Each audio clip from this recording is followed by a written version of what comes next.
Hello guys, কেমন আছেন সবাই? আশা করি সকলেই ভালো আছেন এবং আমি আপনাদের আশীর্বাদ ও দয়ায় আমিও ভালো আছি।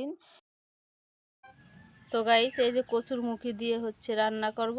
এই যে সেই কচুরমুখী, মাটির নিচেকার কচুরমুখী। এটা হচ্ছে দাম বর্তমানে হচ্ছে 60 টাকা আমাদের এখানে। তো দেখো, এই যে মুখিটা অনেক ভালো, গলে অনেক সুন্দর। বেলে মাটির মুখী তো অনেক সুন্দর, খেতেও অনেক সুস্বাদু। তো এই কচুরমুখী দিয়ে আমাদের বাংলার সিলভার কাপ মাছ রান্না করব। আলু দিয়ে কচুরমুখী দিয়ে মাছ রান্না করব, সিলভার কাপ মাছ। আর এদিকে এই যে করলা ভাজি করব।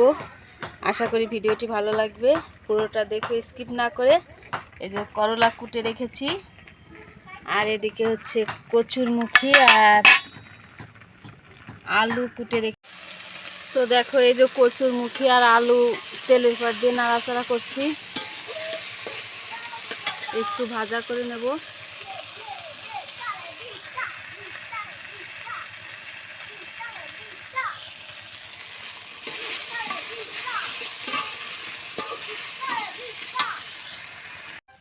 তো দেখো, এই যে মরিচ বেটে রেখেছিলাম, একটু দিয়ে নাড়াচাড়া দিয়ে নেব।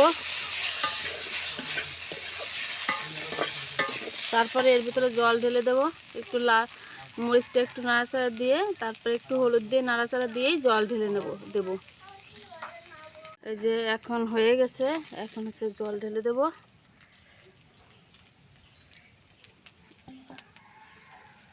বাবা, এই যে দেখো জল ঢেলে দিয়েছে, এখন তরকারিটা চালে দেবো। ওরে বাবা, ধোঁয়া হচ্ছে, বাতাস তো চোখে একদম লেগে যাচ্ছে। তো গাইস দেখো, এই যে সিলভার কাপ মাছ আর ওই যে কচুরমুখী দিয়ে রান্না করছি, তরকারিটা এখন হয়ে গেছে, এখন নামিয়ে নেব।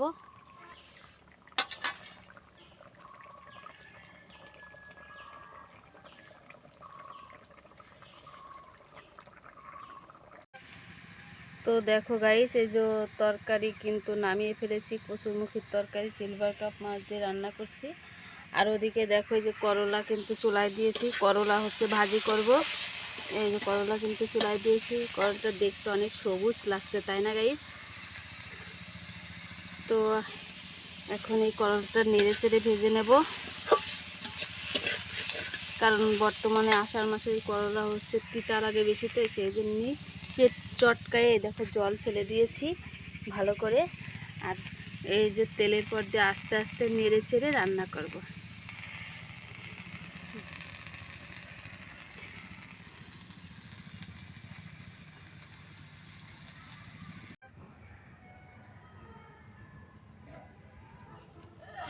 তো গাইস, এই যে রান্না বান্না হয়ে গেছে, এখন হচ্ছে যে আমাদের ভাঙা রান্না করতে, তাই কি করব, এখন ভাতের তুলে নিয়ে ঘরে নিয়ে তারপরে খাবো।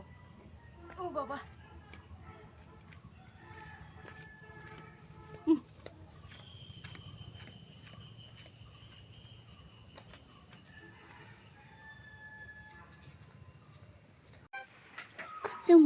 তো গাইস দেখেন, ওই যে অভিজিৎ ঠাকুর হচ্ছে যে ভাত খাচ্ছে। ওনার বয়স ভালোই, কিন্তু উনি এখনও মানে পুরো দমে চোখে দেখে। তারপরে হচ্ছে শুয়ের পিছনে সুতা ভরে একা একাই। আমি কিন্তু চোখে দেখি না, তারপরেও উনি দেখেন। তো উনি খাবার বসে গেছে। উনি হচ্ছে আজকে হচ্ছে মাছ খাবে না, তাই ওনাকে নিরামিষ রান্না করে দিয়েছি। সেই নিরামিষ দিয়ে উনি একা একাই খেতে বসে গেছে। তো দেখে যে লেবু চটকায় নিচ্ছে, লেবুটা উনি খেতে অনেক পছন্দ করে। আর লেবু খাওয়া তো অবশ্যই ভালো জিনিস। তো দেখেন, ওনার বয়স ভালোই হয়েছে, কিন্তু তারপরেও উনি অনেক শক্ত, আমার থেকে অনেকটাও শক্ত। আগলে মানুষ তো, এইসব মানুষের শক্তটাই বেশি থাকে। তো গাইস, ওই দেখেন কিভাবে মানে খাওয়া দাওয়া করছে। ওনাকে রান্না বান্না করে আগেই খাবার দেওয়া হয়েছে। আর সবাই ভালো থেকে বন্ধুরা, টাটা।